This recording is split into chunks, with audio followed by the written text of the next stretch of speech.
Sido súper puntuales, ¿vale? Bueno, buenas tardes, primero de todo. Yo soy Xenia Domínguez, del Centro de Iniciativas de Cooperación de la Universidad de Granada. Y hoy empieza la tercera sesión del ciclo Esclavitud Moderna, Derechos Humanos y Cadenas Globales de Suministro, celebrado en el marco del Seminario Permanente del CICODE, que se titula Universidad, Cooperación y Justicia Global. Este ciclo se celebra dentro del proyecto La compra pública responsable en la universidad como herramienta fundamental para la consecución de la Agenda 2030, que estamos ejecutando desde el CICODE, financiado por la Agencia Andaluza de Cooperación al Desarrollo y, en este caso, con la colaboración para este ciclo de la Red Iberoamericana de Investigación sobre Formas Contemporáneas de Esclavitud y Derechos Humanos, el Centro de Cultura Contemporánea La Madraza y la Facultad de Derecho. En las sesiones previas del ciclo se ha reflexionado sobre las nuevas formas de esclavitud y sobre la arquitectura de la impunidad de las empresas transnacionales frente al derecho internacional de los derechos humanos. Y hoy, en la tercera sesión, reflexionaremos sobre, y debatiremos también sobre las alternativas y mecanismos de control al poder corporativo. A través de dos iniciativas centradas en la prevención y la mitigación de riesgos y vulneraciones de derechos humanos en las cadenas globales de suministro y en la responsabilidad extraterritorial de las empresas.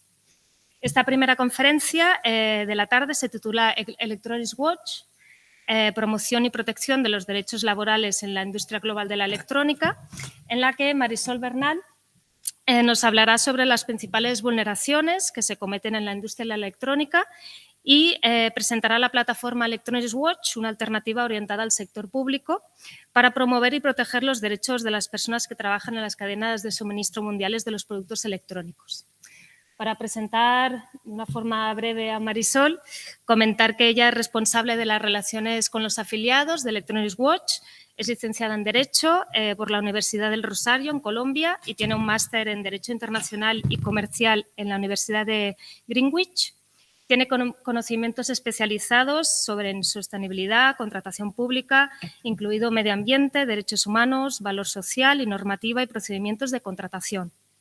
Además, cuenta con un diploma en contratación pública y suministros del Instituto de Compras y Suministros del Reino Unido y anteriormente trabajó como encargada de contratación responsable en el Consorcio de Compras de las Universidades de Londres, donde desarrolló y aplicó el plan estratégico en contratación responsable que incluía la implementación de la diligencia debida en la cadena de suministro, la evaluación, la asistencia a proveedores y organizaciones miembro con el compromiso de la lucha contra la esclavitud moderna, así como también la investigación de oportunidades y de colaboración con organismos externos.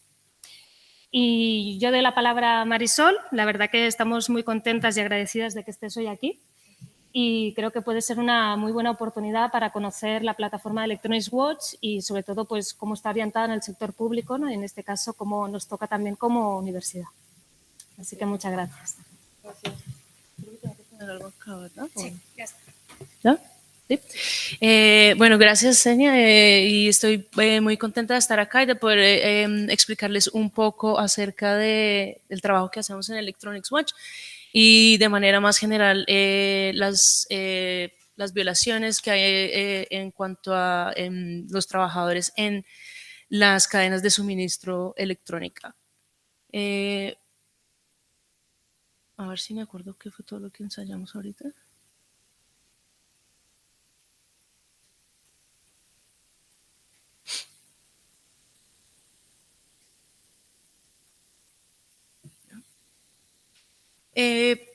Para la sesión de hoy dividí la agenda en 4 puntos. Primero empezaré a explicar la organización de la industria electrónica, luego hablaré sobre geografías y distribuciones de valor en la industria y luego pasaré a hablar sobre las violaciones de los derechos y finalizaré con el modelo de Electronics Watch, que es lo que hacemos como tal en Electronics Watch.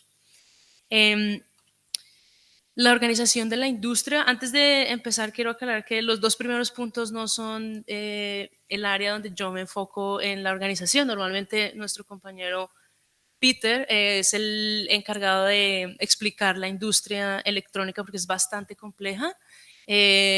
Cuando él hace la inducción a las personas que entran a trabajar a Electronics Watch, la divide en 2 y cada sesión dura 2 horas. Así que evidentemente no hablaremos de la organización tan detallada, pero les daré una inducción un poco más general para que entiendan cuál es el problema de la industria electrónica y la complejidad en la industria electrónica. Así que, bueno, voy a empezar con lo que hablamos en Electronics Watch y lo que presentaré el día de hoy es acerca de hardware, de productos electrónicos y no software, porque tiene otra cadena de suministros completamente diferente. Como podemos ver acá, estos son los elementos o productos que normalmente tenemos. Adentro de esos productos hay más elementos que necesitan desarrollarse, implementarse y ensamblarse finalmente para lograr un producto final. Estos son los elementos de los que hablaremos, los que están internamente en los productos. Para entender la complejidad, esto es un semiconductor, que si lo ven acá es la parte que está aquí arribita, y un semiconductor como este, que es un ejemplo real, ustedes pueden ver aquí al lado una parte tan pequeña de dónde viene cada fábrica de cada pedazo del semiconductor. Entre otras cosas podemos ver que son varias empresas, Samsung, Qualcomm, todas estas son empresas para formar un semiconductor que al final termina en esto para terminar en esto. Es bastante compleja, como digo, la cadena de suministros, pero antes de seguir y de aquí en adelante nos referiremos a cadenas de suministro porque es lo que más, digamos que es como más lo entiende la gente. Sin embargo, voy a explicar por qué en la industria electrónica se refiere más a redes de producción global que a cadenas de suministro, como en otras industrias, como por ejemplo la ropa.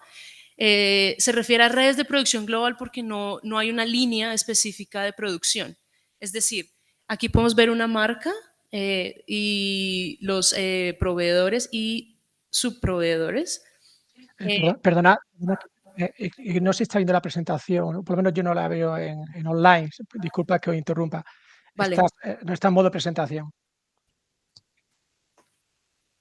Ok.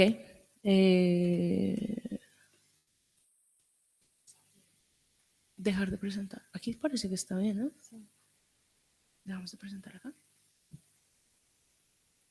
¿No la estabas viendo tú tampoco, Nacho? No. Se ve el PPT, pero no se veía en modo presentación. Entonces, según hacía referencia, no se veían las slides a las que tú hacías referencia. Disculpa. Perfecto. Comparte otra vez. A veces ha pasado esto y si dejamos el PowerPoint sin hacer la presentación, funciona. Si se deja así. O sea, ¿puedes ver si funciona así? Ahora sí, ¿verdad? Pasa lo mismo. ¿Y si la hago? Ok, espérame. Simplemente puedes pasarla así si quieres, para no ponerle en modo presentación.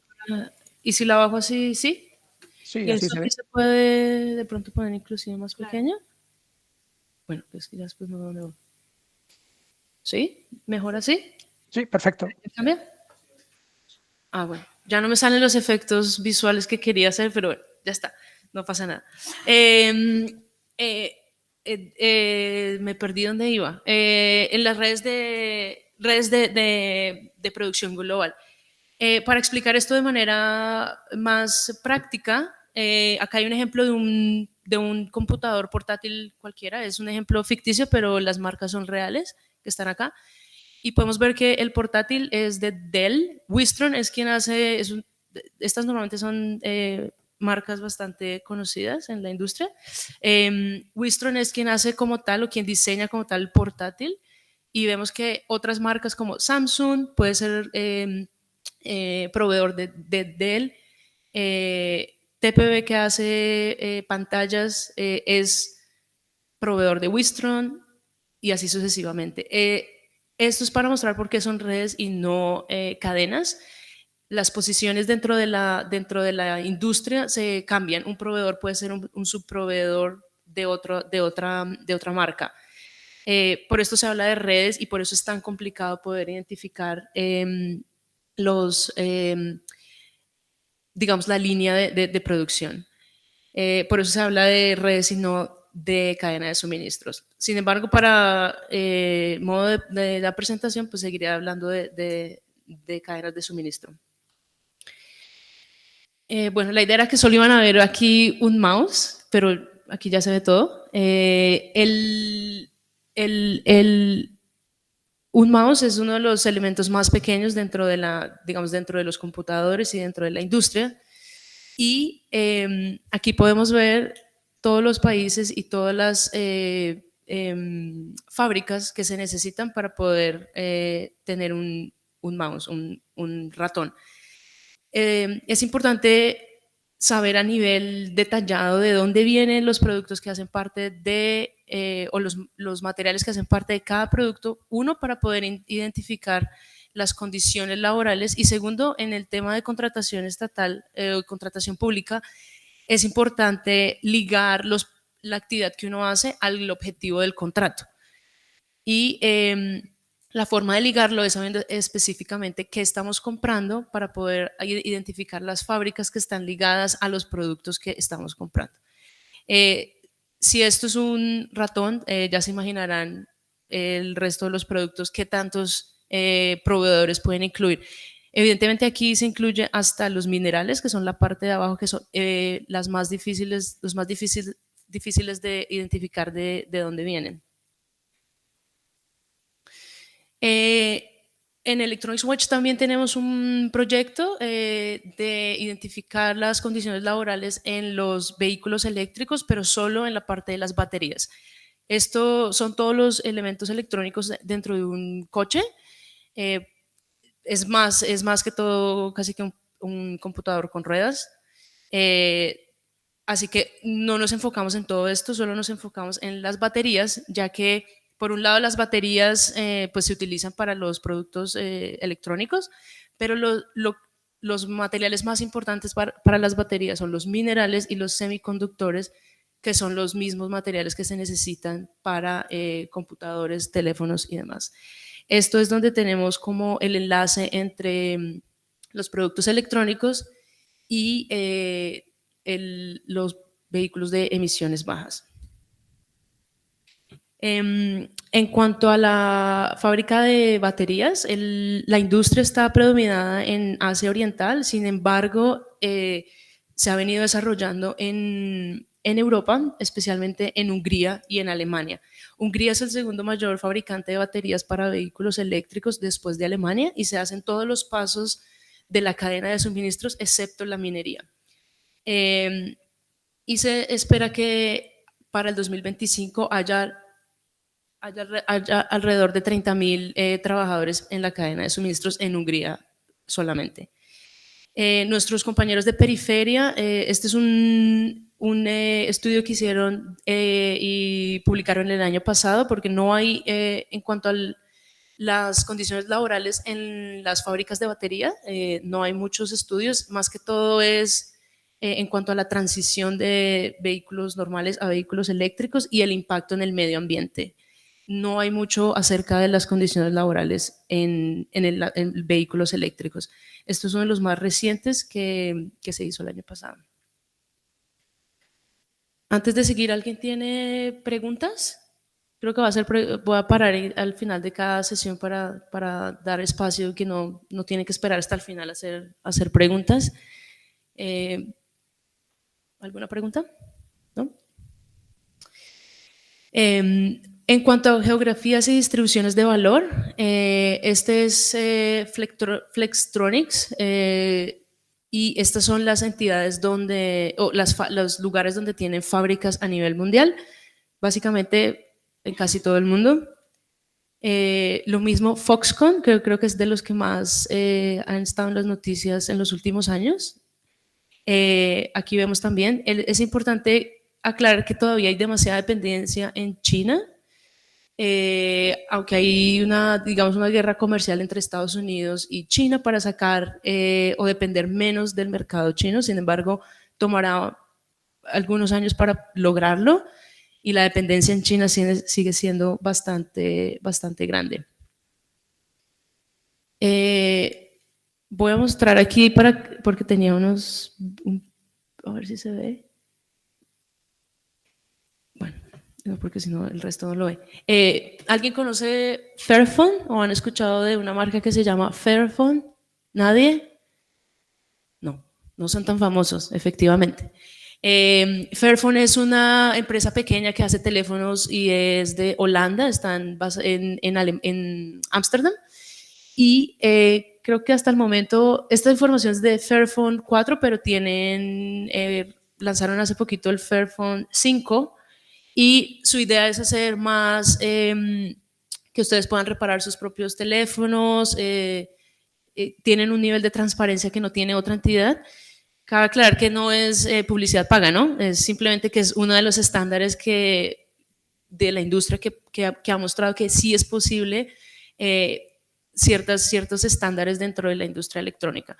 Uno de estos, que es además bastante importante, no solo para ONGs como nosotros, sino para los compradores públicos, que es entender de dónde viene la cadena de suministros. Esta es toda la lista de proveedores que se adquirió para el Fairphone 4. Y lo más sorprendente de esta lista, que ninguna otra empresa y ninguna otra marca a nivel de tecnología tiene este nivel detallado. Y es decir, la dirección de la empresa, de la fábrica, y qué hace, cuál es el trabajo de esa fábrica. En este caso es ensamblaje final, por ejemplo. Estos son los proveedores de semiconductores, de metales, de la cámara, es súper específico. Fairphone es una entidad bastante pequeña, sin embargo logran hacer este tipo con este nivel de transparencia. Esto está en la página de internet, no es algo que nos lo dieron solo a nosotros, es público. Y en comparación con otras, ninguna otra marca, Apple, Dell, HP, ninguna tiene este nivel. Marcas como Apple, por ejemplo, simplemente da una lista de proveedores y no se sabe ni qué hacen, ni a qué producto está ligado, si es un iPhone o si es un portátil o una tablet. Entonces, lo importante aquí es si una empresa tan pequeña lo puede hacer, seguramente empresas tan grandes y con tanto poder en la industria podrían hacerlo. En cuanto a la distribución de valor, esta es una información de un teléfono Apple en 2010. Sin embargo, pues la industria no ha cambiado mucho. La mayoría de las ganancias acá están en Apple, más del 50% lo tiene Apple y el resto está compartido en las diferentes partes de la cadena. El año pasado, la revista Time publicó, voy a leer aquí los datos, que los trabajadores en las cadenas de montaje ganaban entre $0.99 y $1.22 la hora cada uno, y cada uno manipulaba alrededor de 4 millones de dólares en iPhone al día. Es decir, que aunque esta información sea del 2010, no ha cambiado mucho, sobre todo para los trabajadores. Si el valor tiene una relación con el poder dentro de la industria, está claro quién tiene el poder dentro de la industria, las marcas.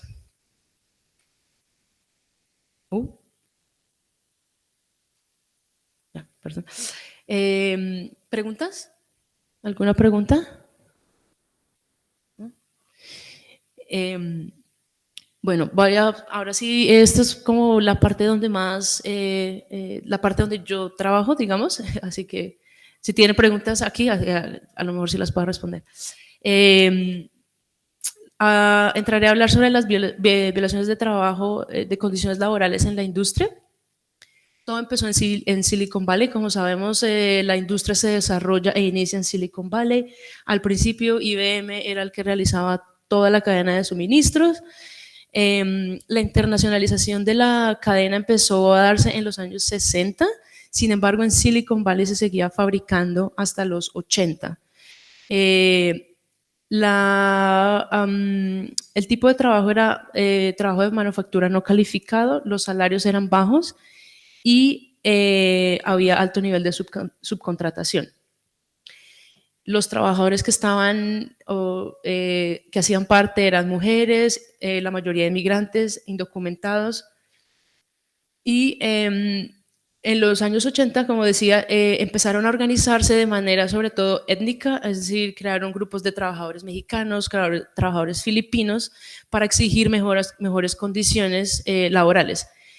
Funcionó tanto que la industria decide salirse de Silicon Valley y seguir digamos, la tendencia de la internacionalización. Entonces dejan de producir en Silicon Valley y se van al resto de Asia y a otros países donde en ese momento, pues, bueno, tampoco hoy en día, pero en ese momento menos, había responsabilidad de saber qué pasaba con los trabajadores en las cadenas. Simplemente usted me hace el semiconductor y ya no interesa las condiciones laborales, no había. Entonces era más fácil simplemente subcontratar y no ponerle cuidado a las condiciones laborales que se estaban dando.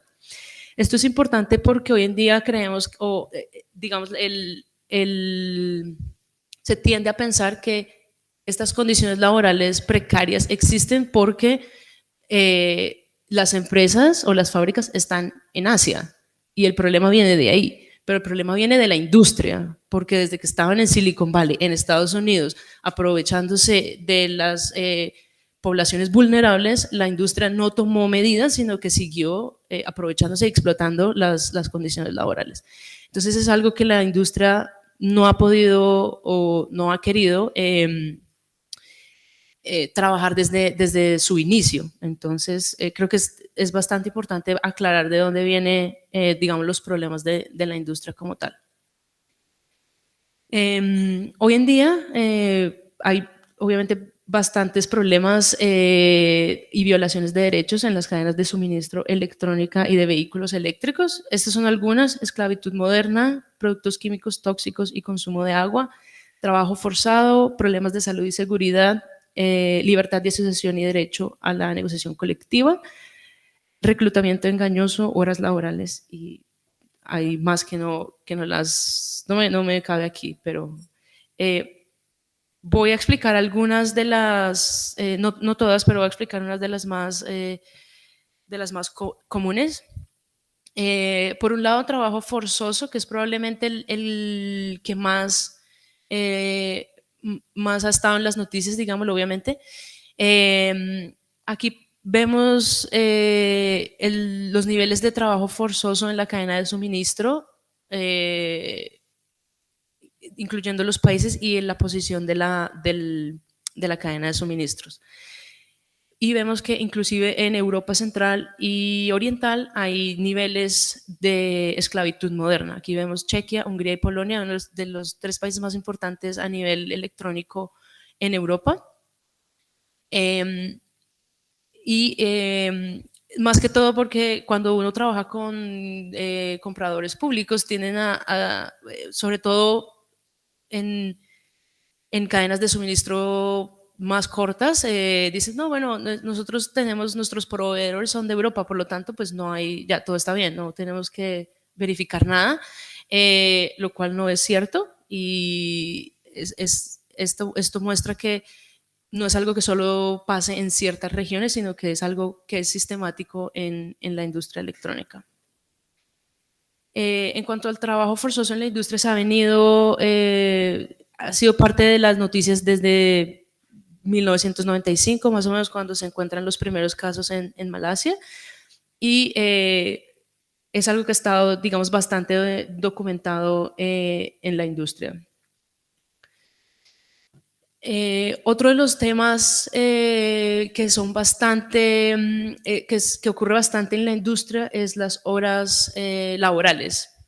El estándar de la industria, que está puesto por RBA, que explicaré más adelante quiénes son, el estándar de la industria dice que son 60 horas de trabajo por semana. Las horas de trabajo no deben exceder el máximo establecido por la ley local. Además, una semana laboral no debe exceder las 60 horas semanales, incluidas las horas extras, excepto en situaciones de emergencia o inusuales. Siempre hay excepciones en la industria donde se puede exceder cualquier límite que se ponga. Y los trabajadores tendrán al menos un día libre cada 7 horas. Esto va en contra del convenio de la OIT y de la ley laboral china. El convenio de la OIT dice que el estándar máximo son 48 horas semanales y 8 horas diarias. Se permiten excepciones, pero no pueden superar las 10 horas diarias y no pueden superar las 56 horas semanales. La ley laboral de China dice que son 40 horas semanales con 36 horas extras al mes, pero también tiene excepción que se puede exceder este límite si hay necesidad de acuerdo a la fábrica.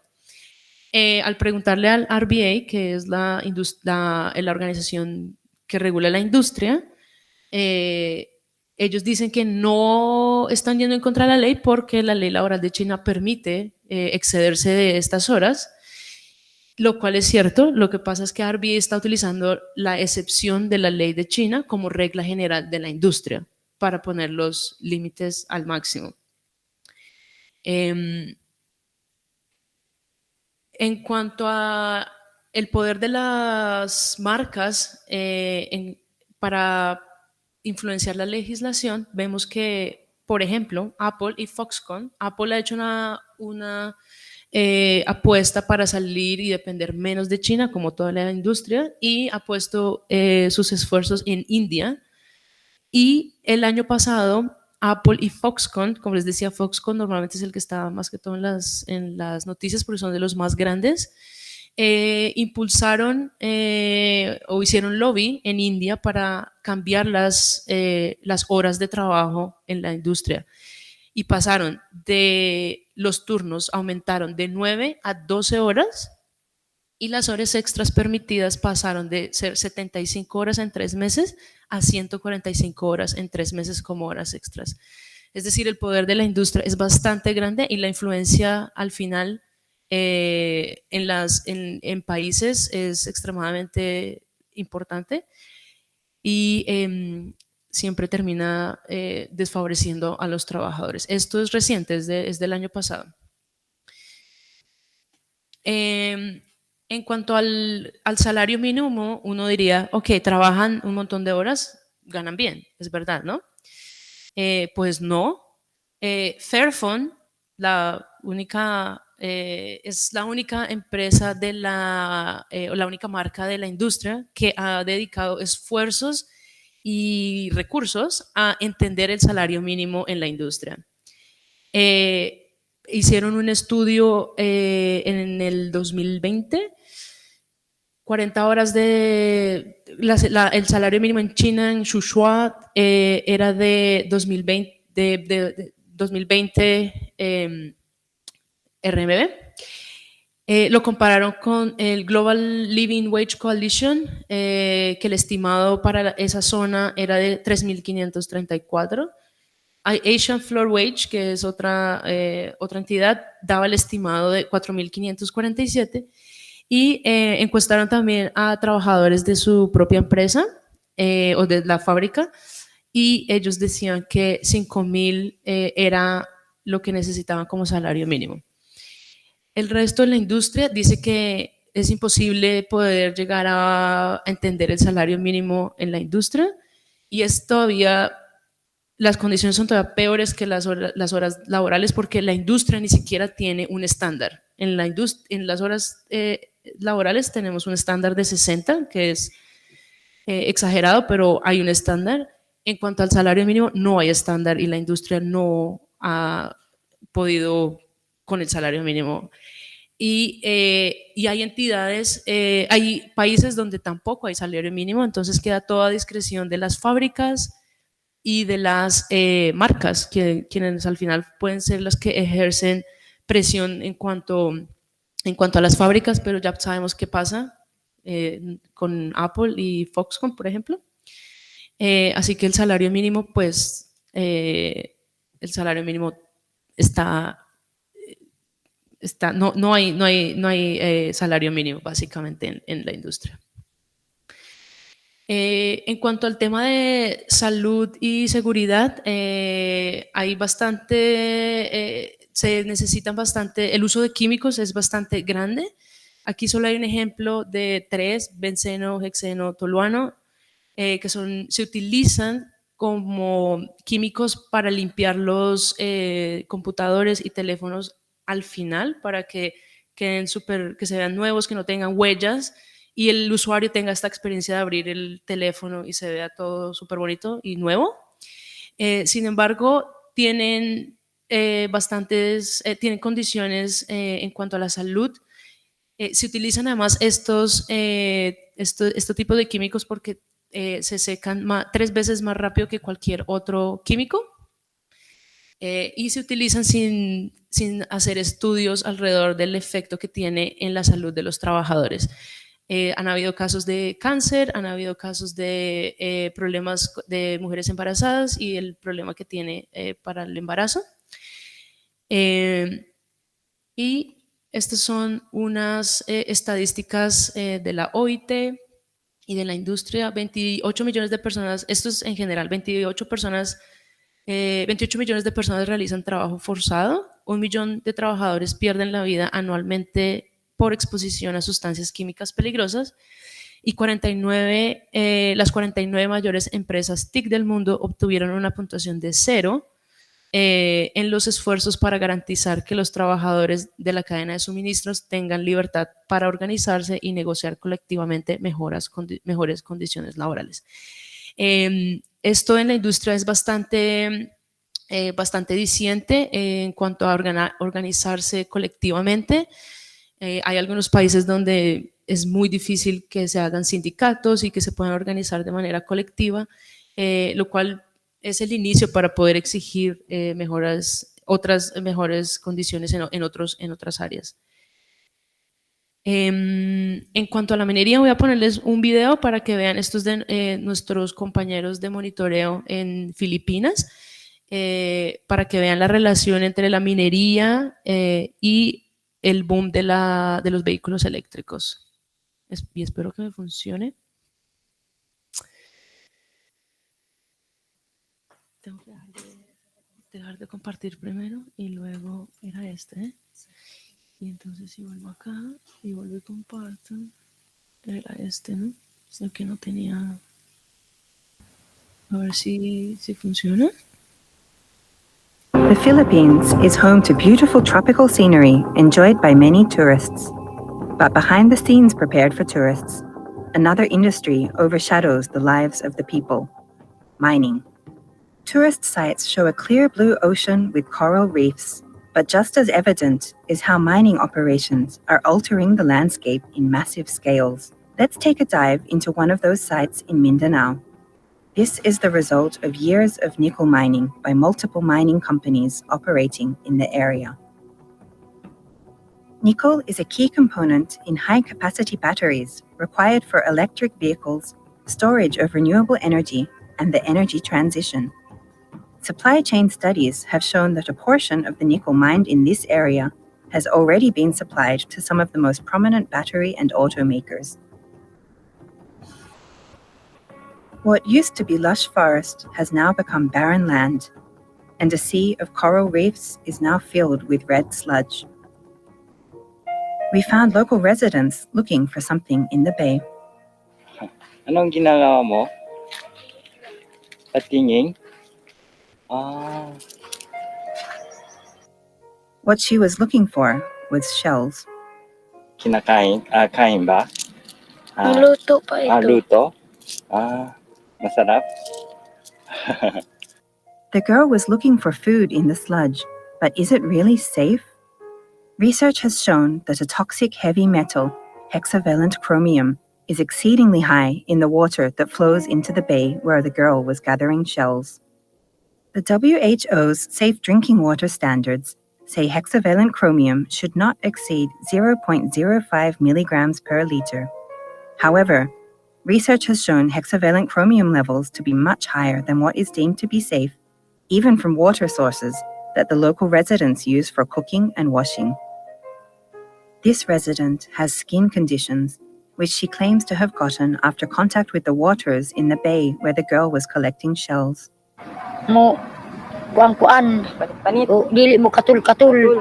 Oo, Pag moadto ka sa dagat. moadto ako sa dagat. Mag-una man ka sa dagat di ay. At isahay manguha nag kanang kinhason ba. Murag di na murag mas imong panit na Oo. iyon lang sa Oo. After years of criticism by NGOs and requests by local residents for clean and safe drinking water, some local residents still have to rely on spring water with exceedingly high levels of hexavalent chromium. Although the water may look clear and clean, it can still carry poisonous heavy metals. If this testing tube turns pink, it signifies the presence of hexavalent chromium. Even the slightest shade of pink is beyond safe drinking water levels designated by the WHO. Water contamination is not the only problem faced by the people. These Mamanwa indigenous people were forcibly evicted by the military at gunpoint from their ancestral land. With nowhere else to go, some communities had to live by the river in makeshift tents for the time being. Oh, tanaw ka ng 8 katao ang mukain. 8 katao ang mukain. Gamay na lamang ang gidungag tungod sa pagkawalay among Some have moved into residential blocks prepared by the company, but life is nothing like what it used to be. For communities that were offered residential blocks, the people still could not hunt or gather. There are no natural bounties. Everything has to be bought with cash. The people have never been in need of so much cash in their lives. We asked one of the local mining companies what they were doing to compensate the Mamamwa people. The MOA signed by them is a 1%. The 1% is really in the bank.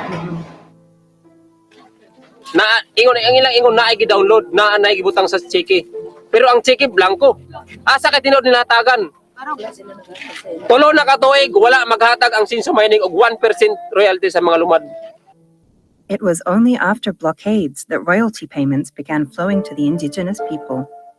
This did not happen only with this company.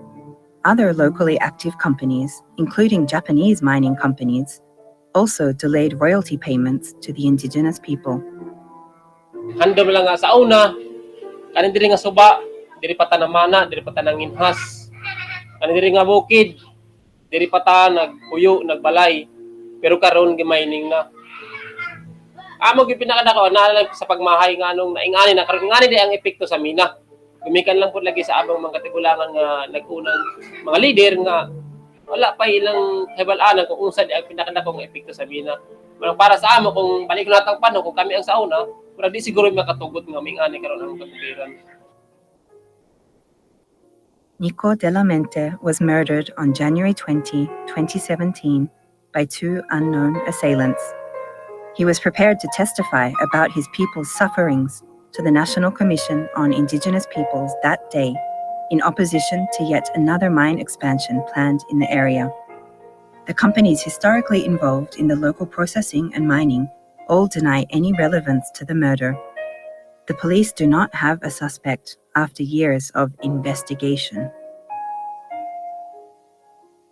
This culture of violence and impunity has hampered local residents from participating in meaningful decision-making processes. Meanwhile, mining companies continue to exploit minerals from their land and expand their operations. We cannot continue casting a blind eye to the real costs of an unjust energy transition.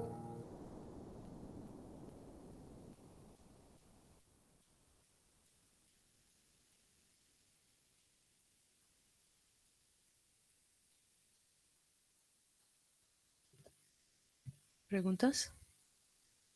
¿No? Sí. Ay, espérame, no sé si queda algo acá. Dejar de presentar. Y ya puedo poner esta otra vez, ¿cierto? Sí, dime.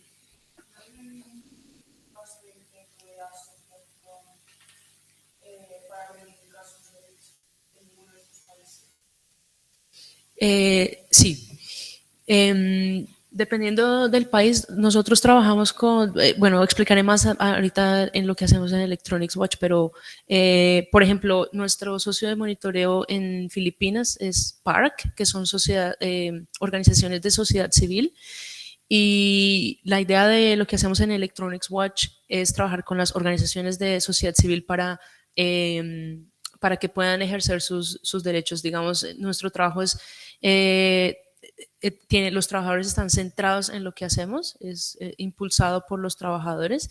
Parte de este trabajo es que las organizaciones en estos países normalmente son expertos en derecho laboral en los países, entonces es poder hacer movimientos de capacitación, porque es importante que sepan, los trabajadores mismos sepan los derechos que tienen. Lo que pasa digamos, en la industria es migrantes, entonces no conocen, tienen demasiadas vulnerabilidades, no saben ni a qué tienen derecho, y la idea de trabajar con las sociedades civiles es poder prestar este servicio también directamente con personas que saben que están primero todo el tiempo en la comunidad, no son entidades que vienen, revisan qué está pasando y se van, sino que están ahí todo el tiempo y le pueden brindar este apoyo a los trabajadores. Así que en algunos hay, y en algún momento al finalizar la presentación tengo ejemplos de como casos de impacto positivo también, y hay uno de sociedad sindical creo que en Chequia fue que es reciente, pero sí ha habido casos de estos. ¿Otra pregunta? ¿No? A ver si puedo compartir. ¿Cómo es que tengo que dejar esto acá?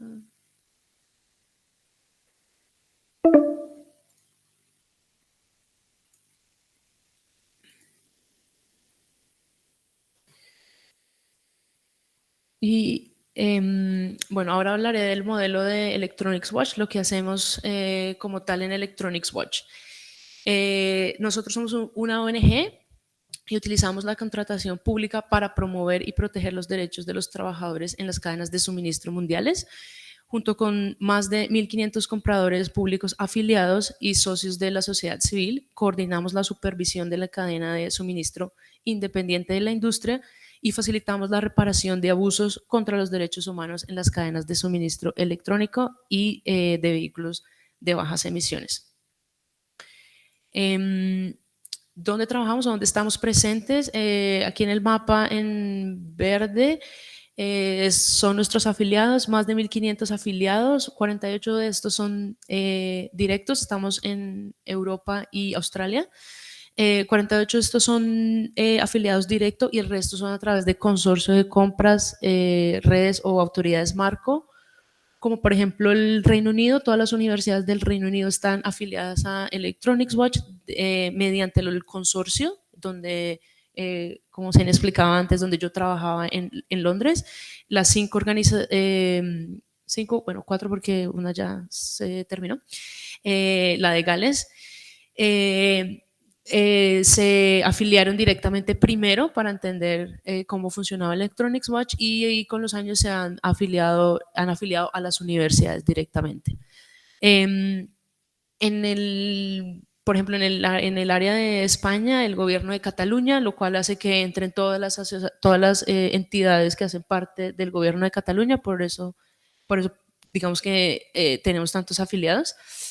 Y por el otro lado, las organizaciones de monitoreo son estas que están en anaranjado. Operamos en 14 países diferentes en regiones de producción electrónica y de minería. ¿Qué hacemos? Nuestro modelo se basa básicamente en 3 pilares. Uno es compra pública responsable. Esto es ayudar o apoyar a los compradores públicos con herramientas, con cláusulas de contratación, con seguimiento en las cadenas de suministro. El segundo pilar es el monitoreo independiente de la industria. Y el tercero es el diálogo con la industria. Como hemos visto, los problemas son de manera sistemática en la industria, por lo tanto, trabajar con la industria es importante para brindar seguimiento y sobre todo remediación a los trabajadores. En cuanto a la compra pública responsable, tenemos varias herramientas que pues no explicaré aquí todas, pero están basadas en el ciclo de la debida diligencia. Es ayudar a identificar los riesgos en las cadenas de suministro. Como decía, primero tenemos que identificar qué está comprando el afiliado, es decir, digamos la Universidad de Granada, qué están comprando específicamente, para poder así identificar las fábricas que están ligadas a la cadena de suministro de la universidad como tal, evaluar y mitigar los riesgos y gestionar los riesgos. También apoyamos con el diálogo con los proveedores. Es importante porque al final los compradores públicos, las universidades, los gobiernos son quien tiene la contratación o el vínculo contractual con ese proveedor. Nosotros somos un tercero que ayuda, pero los proveedores responden cuando hay contratación directa. Informes de seguimiento que los mostraré en un momento, compromisos del sector que también lo explicaré en un momento, ejecución de contrato. Nunca hablamos de terminar el contrato, con los proveedores es el último, digamos el recurso último que se toma, porque si siempre se van a encontrar casos de violaciones y cambiar de proveedores no va a cambiar nada y no se va a traer ningún cambio positivo a los trabajadores como tal. Y seguimiento continuo, que es de la manera que lo hacemos. El segundo pilar es el monitoreo independiente. ¿Qué es el monitoreo impulsado por los trabajadores? Es una metodología de investigación que proporciona evidencia sobre riesgos y violaciones de derechos humanos y que sitúa a los trabajadores en el centro del proceso. El objetivo es poner fin y prevenir a las violaciones y facilitar el acceso a reparación para quienes han sufrido daños. Este sistema proporciona un mecanismo de reclamación asequible y eficaz. Es generalmente administrado por un tercero independiente, requiere la participación de los trabajadores y mitiga el riesgo de coerción y represalias. Este monitoreo lo hacen las organizaciones de sociedad civil que son compañeras de Electronics Watch. Como decía, son entidades que están en estas regiones, saben el idioma, tienen el contexto local y cultural y saben cómo acceder a los trabajadores sin ponerlos en riesgo. Tengo un video también donde nuestro socio de monitoreo explica, es como de 1 minuto.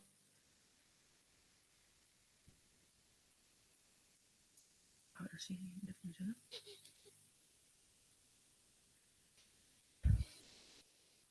Tenía que hacerle así, ¿verdad? Y ponerlo acá.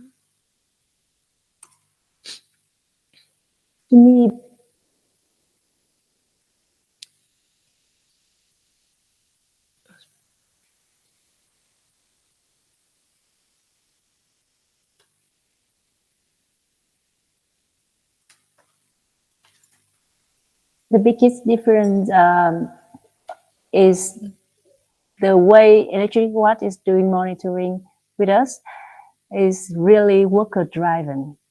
It's really worker-driven monitoring.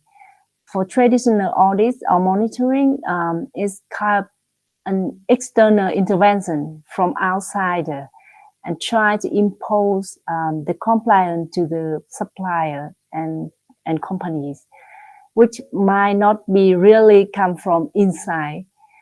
But with Electronic Watch worker-driven monitoring, I see it's really come out from the grassroots levels. And another thing is that Electronic Watch will follow up with the result of the monitoring. It's not just a single event. You come to the factory and you end there, and you end up with a report, and and based on the buyer interest, they can follow up or not. But with Electronic Watch monitoring, we will try to not stop after the report. We will try to promote the dialogues and follow-up intervention after that.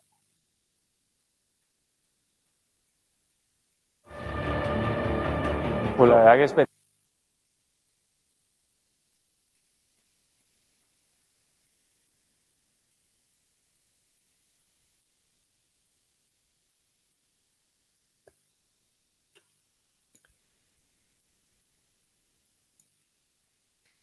Bueno, ese es nuestro, cómo hacemos el monitoreo de condiciones laborales. Y el tercer pilar que explicaba es el diálogo con la industria. Tenemos unos términos de compromiso con RBA. RBA es Responsible Business Alliance y es una asociación por el sector y para el sector. Todas las marcas o las grandes marcas de fabricantes responsables de ensamblaje y de partes en la industria hacen parte de RBA.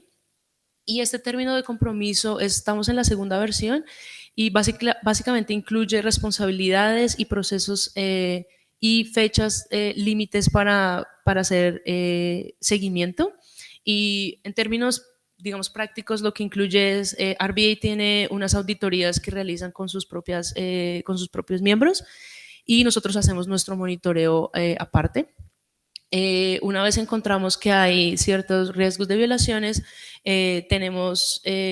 hacemos un reporte muy minucioso de lo que encontramos y de cómo lo encontramos y lo presentamos a RBA, quien a su vez identifica qué marcas, bueno, nosotros también identificamos qué marcas hacen parte de o están utilizando estas fábricas y empezamos el proceso de responsabilidad, el proceso de sobre todo de reparación a los trabajadores.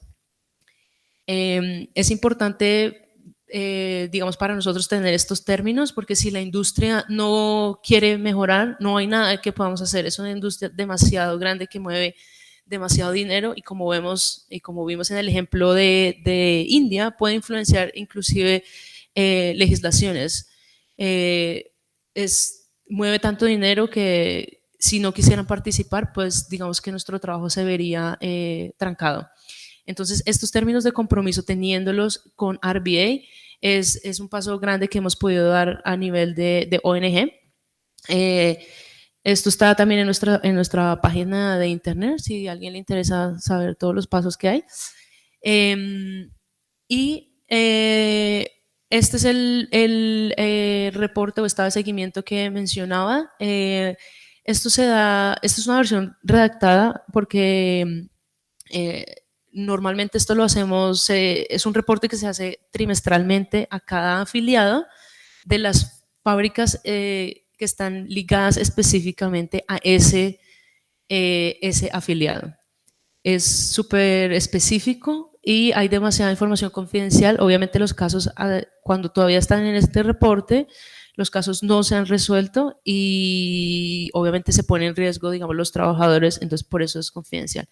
Pero aquí pueden ver una idea de lo que se presenta en estos reportes a los afiliados, el tipo de función que se hace en esa fábrica, las marcas que están ligadas a esta fábrica, los otros afiliados que están afectados por esta, con nombres normalmente, así ustedes pueden saber, digamos, como Universidad de Granada, qué otras universidades o qué otras entidades públicas están comprando productos que están afectados por esta fábrica. Las violaciones que se encontraron en esta fábrica y en la información aquí de background se presenta el nombre de la asociación de monitoreo, quién está haciendo el monitoreo, cómo lo hizo y cómo se enteró, o sea, el proceso como tal. Normalmente son cortos porque estos son reportes para compradores públicos, entonces no necesitan saber todos los detalles, pero sí necesitan de forma general entender qué está pasando en las fábricas.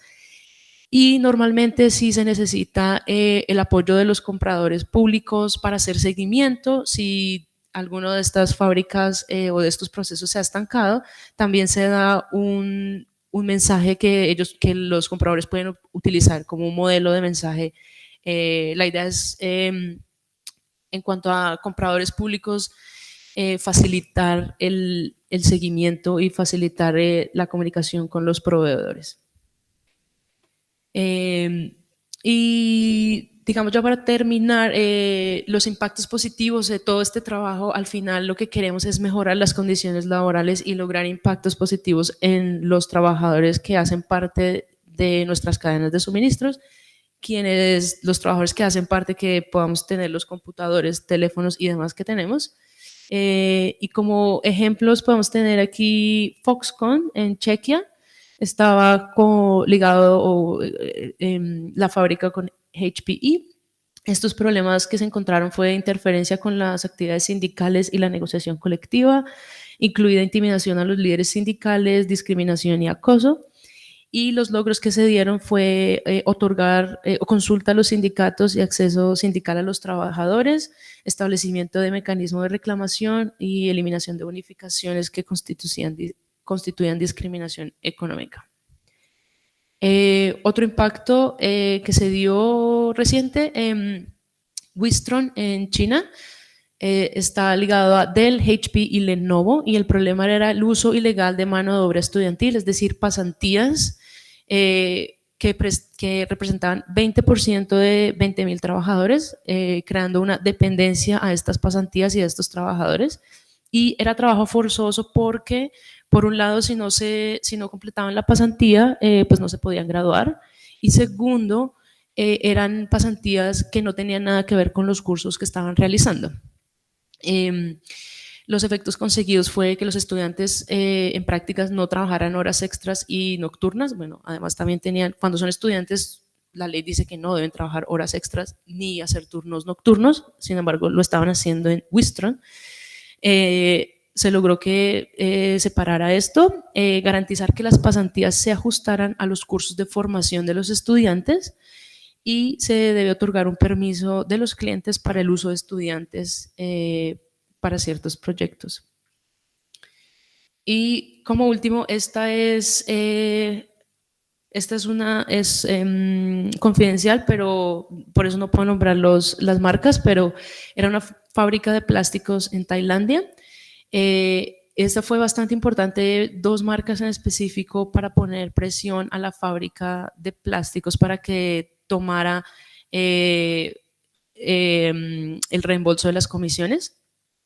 Los problemas que se encontraron fueron tarifas de contratación ilegal y riesgo de trabajo forzoso mediante servidumbre por deuda, represalias por denuncia de irregularidades, despido abusivo. Y se logró que se reembolsara las comisiones de contratación a 124 trabajadores migrantes y 26 trabajadores migrantes despedidos de forma abusiva fueron readmitidos, se les renovó el permiso de trabajo y recibieron una disculpa de la fábrica. Eso es todo, pero quería mostrarles un último video en cuanto a nuestro programa de vehículos eléctricos. Esa es una entrevista que realizó la coordinadora del programa a una trabajadora, esto fue del año pasado, en Bolivia, para que vean los otros, digamos, el otro trabajo que hacemos en cuanto a la minería. Y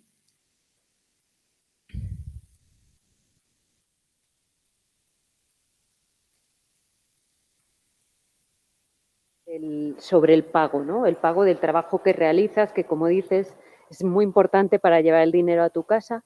¿Crees que es un pago justo? En cuanto al pago, no es justo. El trabajo es pesado y estamos, mira, en viento, en lluvia. Nosotros no trabajamos interior mina, nosotros trabajamos exterior. A nosotros nos cuesta rescatar el polvo, lo que hay en el río, lo que ya lo trabaja Wanuni, con la naturaleza llega el arrastre del río. Eso lo trabajamos. Entonces nos cuesta sacar de una volqueta, por decir, de 12 cubos, sacamos unos 20 kilos, 30 kilos, sacamos así, mayormente al menos en el río tiene fierro, y en unos lugares espirituosos, y de usar el reactivo no lo usamos, solamente lo usamos jabón, jabón, ¿no? Para que no espumee. Entonces el trabajo es duro, es duro. Ahora, antes era más duro, con toda la ayuda, con las capacitaciones de todo lo que tenemos, ya hemos salido, ya nos hemos mecanizado. Ahora vamos a ir al sector del laboreo minero, donde nosotros trabajamos, ya lo van a ver mejorado. Antes nosotros lo trabajábamos todo manual, todo era manual, lo que tú hacías en 2 semanas, la concentración, ahora se hace en 2 días, con lo que nos hemos mecanizado. Antes no contábamos con energía, hemos hecho llegar energía al lugar, entonces eso ya nos ha dado más producción y menos cansancio. Entonces, nosotros no estamos de acuerdo, pero nos andamos quejando a Senarecon. Senarecon hemos creado nosotros para que les haga el control a las comercializadoras, tanto a las estatales, privadas, ¿no? Pero más bien Senarecon se ha volteado y nos ha controlado a nosotros que las cooperativas hemos creado, ¿no?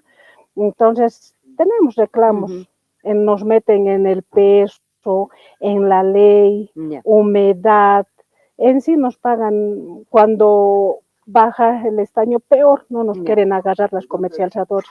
Cuando tenemos algún reclamo nos dicen, ya, llévenselo, así nos tienen, ¿no? Entonces, ahora lo que estaba hablando con el director de CICEP, todo eso lo vamos a trabajar, para eso es este curso y para eso están viniendo las personas que nos van a socializar sobre este tema, ¿no? Para llegar a fondo de a dónde comercializamos y dónde van nuestros minerales y cómo nos pagan, ¿no? Entonces, quisiéramos la mejora, porque es sacrificado trabajar en este lugar, tanto viento, en invierno, en lluvia, entonces estamos expuestos a todos, estamos, ¿no? De hecho, eso es lo que te quería preguntar, en vuestra salud, ¿cuáles son como los riesgos a vuestra salud, los riesgos mayores? Los riesgos mayores, todos los compañeros tenemos sílicos a los pulmones, así no tenga que trabajar interior mina, porque nosotros lo que procesamos es polvo, y en el viento y en el manejo siempre estamos aspirando, entonces de esa manera tenemos todos sílicos. En cuanto a la mujer, tenemos descenso de matriz, porque alzamos pesado, manejamos el trabajo duro, pesado, tanto interior mina, tanto exterior, tanto desmontes, el trabajo es así duro. ¿Y qué se podría hacer para mitigar estos riesgos, para mejorar estos problemas de salud que surgen? ¿Qué crees que se podría hacer? Mejorar en la caja, ¿no? En la caja que tenemos, mejorar, también mejorar de los compañeros, en sí de todos los compañeros asociados y asociadas, estamos afectados en los pulmones, ¿no? Y tratar de que nos manden a las cajas por sector, que tenemos especialistas en los pulmones, ¿no? Entonces eso pedimos, y como mujeres, nosotros estamos ya con el descenso de matriz, queremos que eso sea una enfermedad propia y que nos consideren para nuestra jubilación también, para que eso sea tomado, ¿no? Queremos llegar a eso y estamos trabajando en eso, para que nuestra enfermedad de descenso de matriz sea tomado como una enfermedad laboral. Sí, de riesgo, y que nos jubilen bajo esa enfermedad, ¿no? Muchísimas gracias. Muchas gracias por tu tiempo y por tus respuestas. Gracias.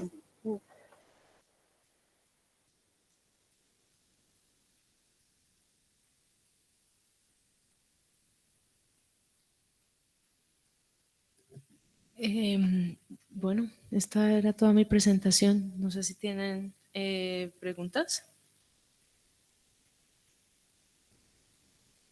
No sé si hay alguna pregunta y podemos hacer así como una recopilación, o hay preguntas en online también. Online, sí, verdad. ¿Cómo miramos? Aquí. Perdón, a mí se me olvidó que estábamos online. Sí, por favor.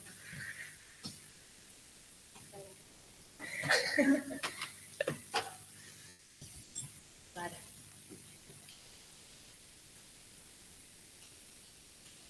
Vale, vamos. Voy a leer la pregunta de Camilo.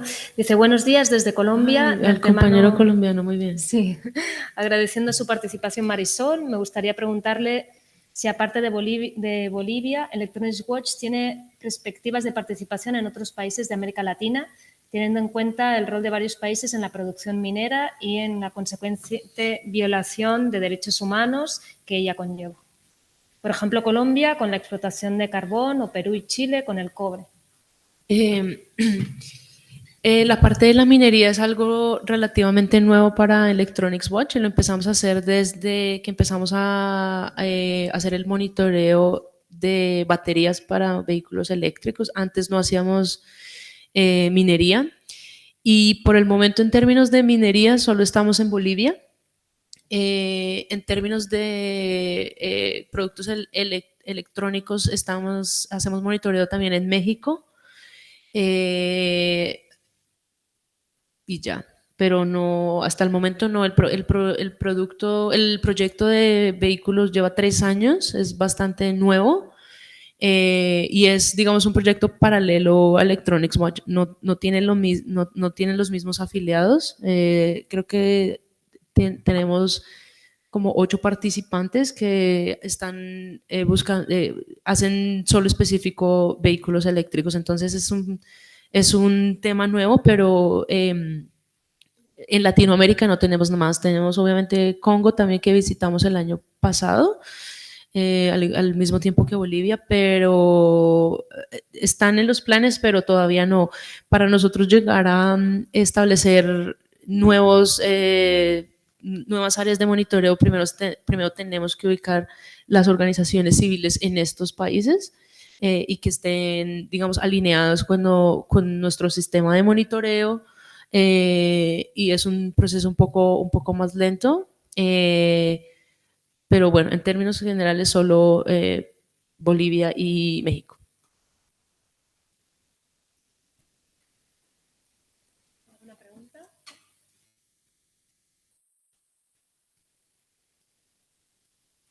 Bueno, pues yo sí que quería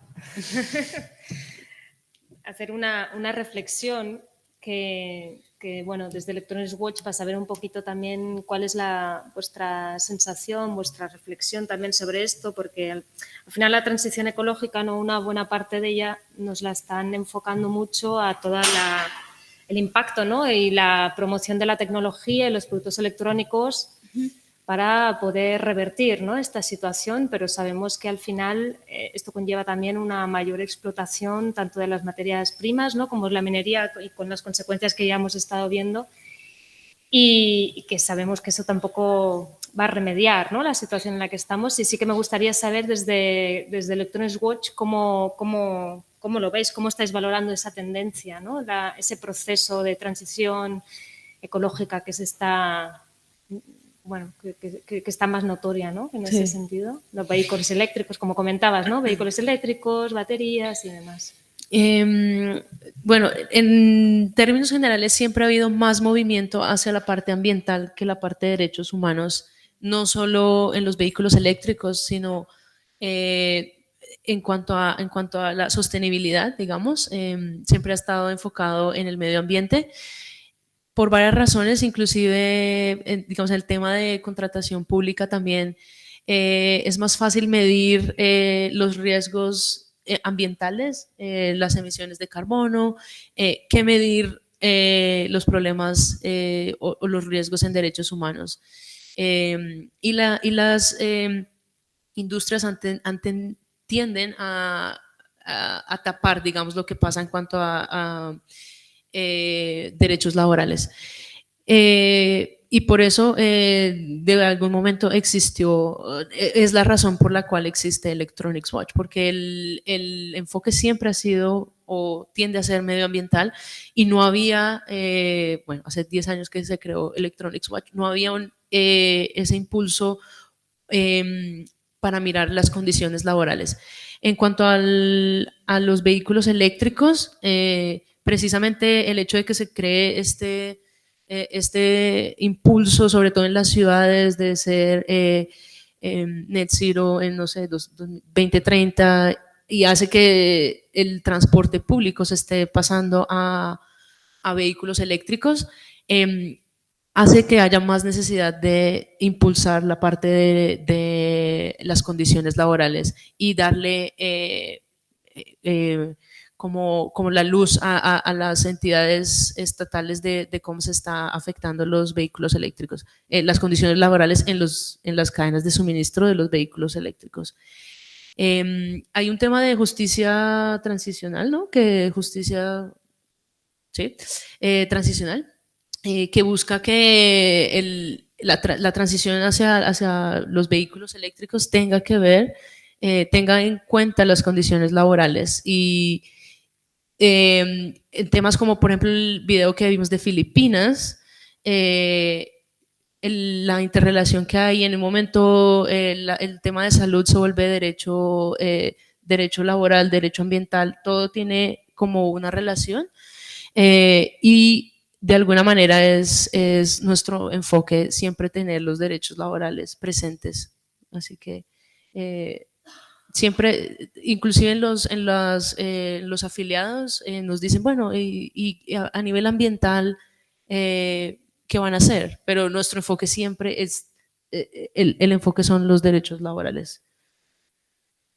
No sé si respondí a la pregunta. Sí, claro, yo me planteo, ¿no? que al final, o sea, el asegurar los derechos laborales, ¿no? de las personas que trabajan en la industria de la electrónica es lo más importante, ¿no? Y en ese sentido, dentro de la industria textil, ¿no? También cuando se habla con las trabajadoras vinculadas a vulneraciones de derechos humanos, ellas lo que te dicen es que la gente siga comprando, ¿no? En el sentido de yo quiero seguir trabajando porque es lo que me mantiene, ¿no? Y en este sentido, pues al final, que se asegure esos derechos laborales dentro de la producción de productos electrónicos, creo que tiene que ser el fin, ¿no? Pero también... Sí, la idea no es dejar de comprar, claro, porque evidentemente hay un tema ecológico que hay que poner atención. Y al final lo que nosotros hacemos es utilizar la contratación estatal o la contratación pública para o sea, utilizarla para poder mejorar las condiciones y poder, por un lado, investigar, porque es que, digamos, en el caso de las cadenas de suministro electrónicos, es muy difícil saber de dónde vienen los productos y cambian constantemente. Si vamos a mirar el iPhone 5 al iPhone 10, han pasado 5 años y te aseguro que la mitad de los proveedores ya no son. Entonces, si no sabemos de dónde vienen los productos, y la única forma que podemos hacer eso es utilizando la contratación estatal. Poder incluir cláusulas donde se diga que las empresas tienen que responder y tienen que hacer formatos y decirnos de dónde vienen los productos y, en fin. Si no hay ese vínculo contractual, pues las empresas no nos van a decir. Entonces, no es dejar de comprar, igual que cuando se descubren riesgos o violaciones de condiciones laborales, no se dice, bueno, dejen de comprar y váyanse con otro proveedor porque el otro proveedor va a tener los mismos problemas, sino es utilizar eso para mejorar, para que ya se encontró cómo vamos a trabajar con la marca, con la fábrica para mejorar y que esto no ocurra y poder prevenir y poder darle como remediación a los trabajadores, ¿no? Reparar a los trabajadores. Entonces, sí, evidentemente nunca es dejar de hacerlo, dejar de comprar.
Bueno, por un lado está Fairphone, que es pequeña y que hace, digamos, productos que ha logrado, y normalmente lo utilizamos como ejemplo porque precisamente es pequeña y ha logrado, sobre todo el nivel de transparencia en la cadena de suministros, es impresionante. No hay otra que haga lo que ellos hacen, lo cual nos ayuda a esto. En cuanto a la parte de productos electrónicos, tiende a ser más los revendedores que no tienen esa capacidad. Hay muchos revendedores y son además regionales, es decir, los que hay en España seguramente no son los mismos que están en el Reino Unido, o los de los países nórdicos, son diferentes, y finalmente son los que tienen el contrato digamos, con la universidad, y son los que tienen menos poder en la cadena porque no fabrican, simplemente revenden. Y ellos han sido los que, digamos, más, no problema, pero los que dicen, bueno, yo quiero colaborar, digamos, porque pues al final las universidades son mis clientes y yo vendo productos Dell, por ejemplo. Entonces ellos son los que reciben todas las preguntas y los que tienen que firmar el contrato con todas estas cláusulas y demás. Entonces ellos son los que tienden a ser los que tienen más la carga sin tener la influencia en la cadena de suministros. Y lo que estamos haciendo ahorita, que es un proyecto relativamente nuevo, es poder trabajar con los revendedores y tratar de entender cuáles son... nuestra idea en Electronics Watch no es ir en contra de la industria, y por eso tenemos los términos de compromiso con RBA y demás. Es poder colaborar. Por eso nosotros en Electronics Watch no tenemos este tipo de que otras ONG tienen de hacer videos y campañas. Nosotros trabajamos con compradores públicos, o sea, no tenemos presencia, digamos, de campañas como otras ONG, y es precisamente porque es la manera en la que nos ha funcionado. Por eso hay unos casos que son confidenciales y otros que no. Hay muchos contratos que hay que firmar para que nos den información y demás, y al final nuestro compromiso es mejorar las condiciones laborales. Y el proyecto con los proveedores, los revendedores, es darles capacitación a ellos, porque como no están, digamos, no entienden tanto todos los problemas como todo lo que acabamos de explicar, por ejemplo, en la cadena de suministros. La idea es poder colaborar, poder darles capacitación de alguna manera y apoyarlos para poder que las grandes marcas digamos, estén de acuerdo con los términos de compromiso, con las cadenas con las cláusulas contractuales. Así que sí ha habido casos, obviamente, donde hay unos que quieren colaborar más que otros, pero han sido bastante receptivos en cuanto a este nuevo proyecto que estamos haciendo con ellos, que además empezamos este año, ¿no? O sea, no sabemos cómo nos va a ir, pero la idea es esa, es poder decir cómo estamos juntos en este camino, y la idea no es simplemente tratar de poner malas noticias de todas las marcas, sino por eso tenemos estos reportes de impactos positivos, porque al final son las marcas y las universidades y los afiliados quienes logran esto, que hayan estas mejoras. Entonces, hasta el momento hay bastante recepción frente a esto.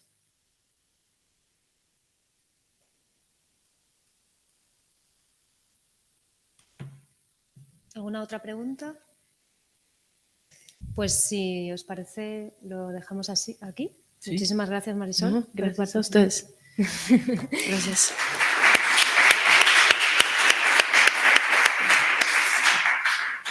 Vamos a hacer un descanso hasta las 6:30, ¿vale? Y empezamos con la siguiente conferencia. Si quieren, aquí tengo de los casos de impacto. Están en inglés, lastimosamente, pero hay dos, y uno tiene que ver con las universidades del Reino Unido. Se los puedo pasar.